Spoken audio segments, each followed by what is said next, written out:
नमस्कार मित्रांनो, form life YouTube चॅनलमध्ये आपणा सर्वांचे स्वागत आहे।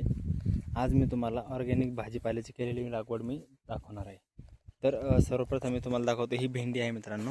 ही पूर्णतः ऑर्गॅनिक पद्धतीने लागवड केली आहे आणि कोणतेही केमिकल यावर मी फवारत नाही। तर हे बघू शकता, हे घरगुती खाण्यासाठी लावलेले आहे पूर्ण। तर ह्या भेंडीला हे बघा छान आता फ्लॉवरिंग आणि फळे सुद्धा यायला लागली आहे। तर भेंड्या यायला लागलेले आहे। पुढे 2 नंबरला समोर दाखवतो, ही बघा काकडी। ही काकडी लावलेली आहे। काकडीमध्ये बघा याला आता काकड्या लागलेल्या आहे। व्हिडिओमध्ये तुम्हाला दिसतच आहे।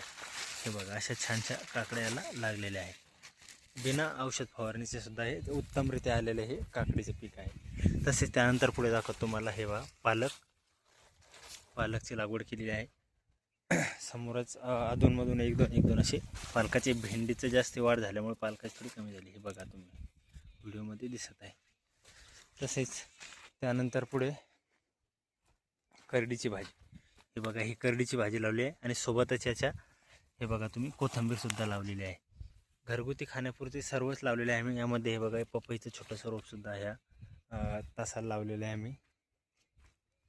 हे बघू शकता तुम्ही व्हिडिओमध्ये। समोर आहे हा शेपू, हे बघा भाजीसाठी हा शेपू खुडून पण घेतलेला आहे। शेपूची भाजी सुद्धा छानरित्या यामध्ये आलेली आहे।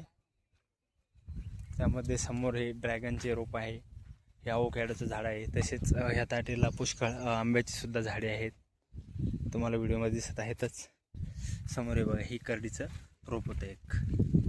आणि आता ही बघा समोर ही जी आंब्याची कोय, आता ही कोय परत उगून येणार यावेळेस। ही कोथिंबीर बघा तुम्ही, यातील काही कोथिंबीर भाजीसाठी वापरलेली आहे। तर मित्रांनो, हे ऑर्गॅनिक भाजीपाल्याचं उत्पादन करण्याची सोपी पद्धत तुम्हाला आवडली असेल तर एक लाईक नक्की करा आणि आपल्या हक्काचा यूट्यूब चॅनल सबस्क्राईब करा। भेटूया पुन्हा अशाच नवीन व्हिडिओमध्ये। थँक्यू।